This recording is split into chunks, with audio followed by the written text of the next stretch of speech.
I liked Control. I love Alan Wake. And with that in mind, I'm going to read you out a quote about the new leader of Remedy, a former sports betting guy and EA executive who aims to, quote, scale Remedy in a way that builds lasting value. That's how PC Gamer just described the man who's now going to be running Remedy, the people behind Alan Wake and Control. Now, Remedy are really weird, at least amongst the other stock market listed AAA developers, because they're one of the few whose games genuinely feel authored, right? Control, Max Payne, Alan Wake, they're titles that didn't go and chase all the trends in the universe. They're not that interested in making loads of money for microtransactions. So why the hell is this guy here? What's going on? Because as a player, whenever I read a headline like that, it certainly reads like the start of a story that I already know the conclusion to. There is more to unpack though, so stick with me and we'll sort it all out. Going into 2025, Remedy was an optimistic company, which to be honest, given how we all know this story will end up going, is I'm going to call foreshadowing. You see, after Epic Games had hit their recoup for publishing Alan Wake 2, Alan Wake 2 money finally started going to the development studio. But even with that, they were not quite profitable yet, but they were on their way to being profitable. Alan Wake 2 DLC releases drove sales, the Max Payne remakes and Control 2 were in full production, and they had their secret weapon. A strategic partnership with Annapurna had opened the doors to selling their IP in other mediums. And that happened while a loan from Tencent let them buy the rights to Control back from its publisher 505 Games. And this meant that they were ready to go into self-publishing, which does mean more risk, but it does also mean more money and money sooner. And with how the game industry is, publisher money is often really, really expensive. Because, investing in games is real risky. And to get more of that fast money sooner, they had came up with FBC Firebreak, which launched in 2025, and instantaneously failed. And that really cost them. You see, Firebreak was pitched as a different kind of live service, a co-op shooter in the mold of Left 4 Dead, Vermintide, or GTFO, but with Remedy storytelling and the setting of Control as the big draw, and building on their FPS experience with Crossfire X. Yep, they worked in Crossfire X. Quite possibly the most forgettable thing ever. But with this game, they wouldn't need players glued to the screen forever. Their idea was that it would have content, it would be drop in, drop out.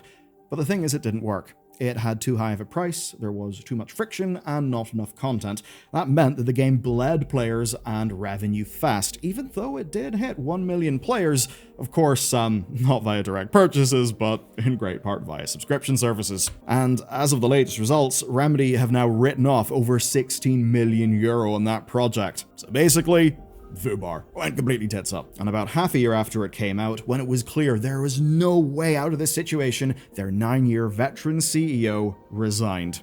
And it's his replacement who is now ringing those alarm bells. Remedy CEO is a former sports betting guy and EA executive who aims to, quote, scale Remedy in a way that builds lasting value. Value for who? Us, the players, or the shareholders? I have a feeling it will be the latter. But let's talk through it, because in reality, PC Gamer's headline writers have done it again. It is a headline that's 100% true, and it does not sound great whatsoever. PC Gamer are really good at writing headlines, seriously. So here's the guy's story.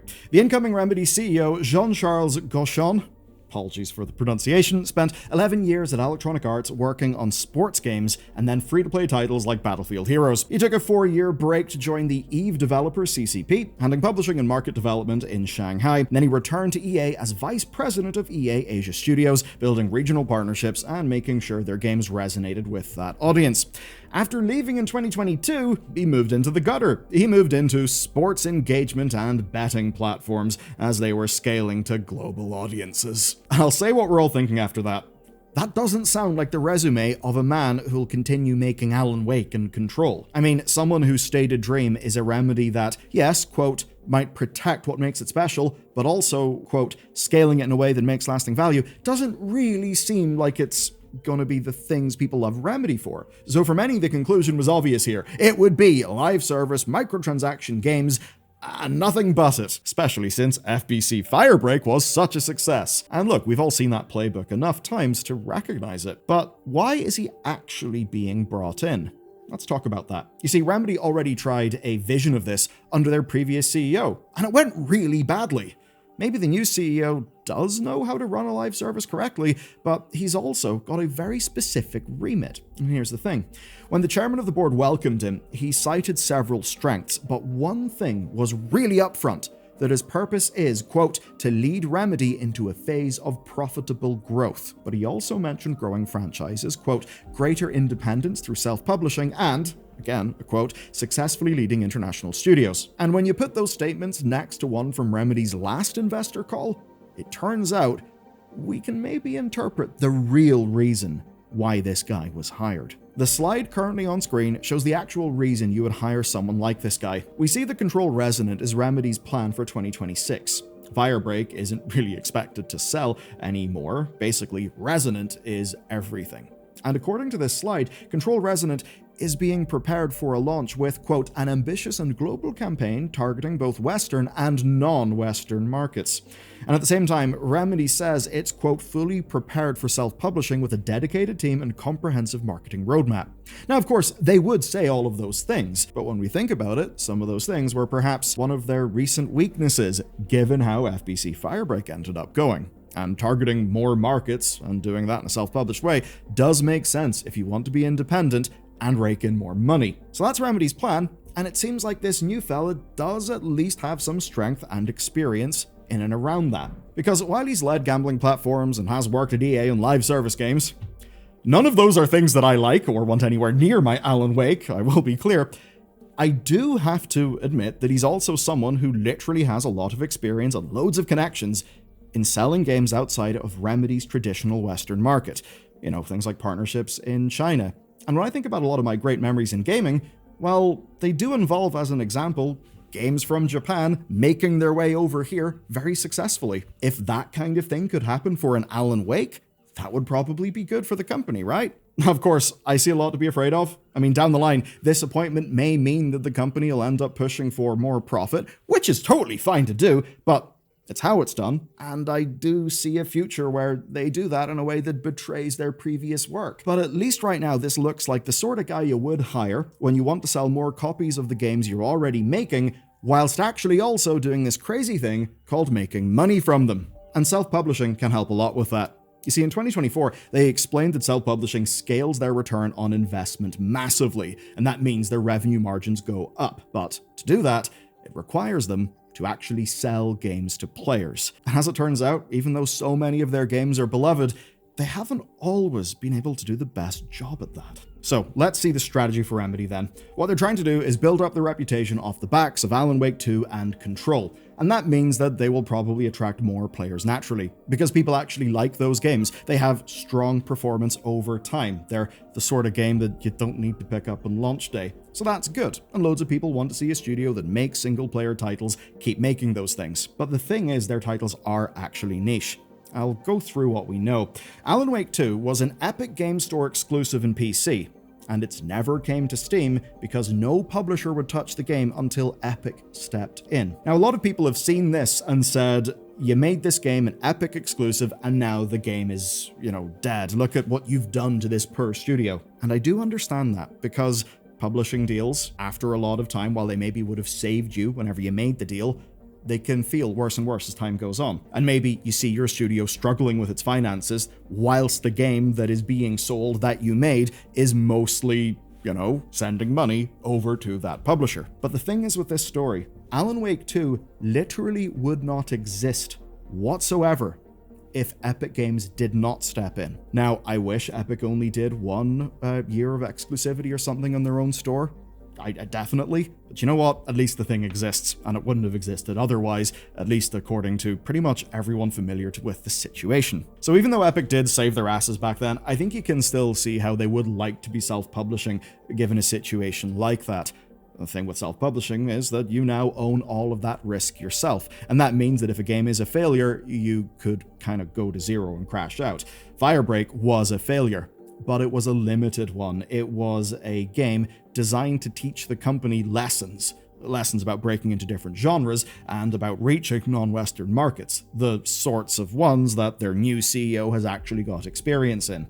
And to do all of that while self-publishing so that they, as an example, don't have to wait a whole year or 2 years to make profits on whatever their next big game is. Now, I want you to take a look at another slide. And it's one that we've talked about recently, but what we see in this slide is that the market for AAA games is actually not growing that much. If you're a AAA developer, you should be goddamn terrified, because that is actually kind of scary. The assumptions of just the market keeps on growing as this great thing called video games spreads across planet Earth, that's just not happening in the way that loads of people would have expected. There's kind of nothing a AAA developer can really do. You can't go against that grain, but you still need a way to expand your audience. One of the best ways of doing that then is going to other countries. And here's where it gets interesting. The Appian State of Gaming report for 2026 puts it damn blunt. You either need to succeed in China or grow at 1.6 times the market everywhere else. And China's not an easy market to crack. I mean, Steam might give users access outside of a tightly regulated national games market, but when you've got to deal with all the regional concerns of, well, that region and different interests in games, it's really, really hard. And even if you do shoulder your way into that market, it's tough as a non-Chinese game, because non-Chinese games are making up only about 16% of consumer spending in that region. So for a niche studio that's going it alone, that is a goddamn brutal landscape. The market they make games for is completely stagnant, and one of the markets they want to break into is really goddamn hard to break into. Yeah, for a bunch of, I guess, structural reasons, but also artistic ones. But how does that apply to you? Well, I think it's actually really simple. They need more money. How are they going to do that? Are they going to get more money from you? Now, they can do that by making more video games, and maybe loads of us will be happy, but most end up feeling like they have to squeeze via DLCs, live services, all that gumph. The other way is to expand the market of their games, so their games just go way more broad. And there are loads of, say, Japanese and Korean companies that are doing that real well in the West. Perhaps in a world where Monster Hunter never leaves, like, containment of its home region, well, maybe it does end up getting crammed full of, like, bad microtransactions and dark patterns and all of those things. But maybe it's the case that it can sell so well globally that they don't feel like they need to do that, because their core business of making a goddamn video game actually works. If that could happen for the likes of Alan Wake, I think that would be a dream come true. But dreams can be dangerous, so let's focus on what is likely in reality. Could Remedy go for another live service game in the future? Maybe. But right now, as of 2026, they don't have that planned. They have narrative AAA scale games designed to be produced affordably and make a profit. We actually know, by the way, how much Control 2 is supposed to cost to make. The answer is 50 million euros, and that's with the expectation that it will sell 3 to 4 million copies across its lifetime. If they hit that target, then Remedy will make a nice little profit. And here's the key. The board have not changed those targets. They haven't suddenly pivoted in the wake of hiring this new guy as CEO. And that's because while this new CEO does have experience with gambling companies, which I goddamn hate and I think are the scum of the world, and EA Live Services, which aren't as bad as gambling companies, but still kind of blow, he's also just one dude. He doesn't unilaterally decide the future of Remedy. They're still going to make the kind of games that they've always made. And there are enough industry examples to prove that is what they should be doing. I think the story of Arcane Austin and the vampire thing, Redfall, yeah, that's an example of taking a bunch of people who make amazing immersive sims and asking them to make a live service game. Didn't really work. And perhaps with FBC Firebreak, we're seeing that asking people who do Control and Alan Wake to make a live service shooter is maybe not the most sane thing to do. So the situation is that their current slate of games is actually in alignment with them doing the things that they're actually good at doing. I think what this new CEO signifies is that they're hoping that they can get more people to play those games, likely by expanding into other markets, just as loads of, say, Japanese games were able to do into the West to their great success. If that's what we're going to be doing, if it's still the same studio, the same ambition, but a bigger stage that'll allow them to be more profitable in a way that is healthy and doesn't drive them toward the bad microtransactions and all of those things, then I think that would be a good thing. And that's because games are art, and I want to see what these people cook up. But if you're less interested in cooking up and more interested in cocking up and those who have done it, watch this video next. It's about the Highguard situation. It just keeps developing. I don't know. Somehow the game will have been dead for a decade and we'll still have breaking news stories about it. Anyway, check out this one next.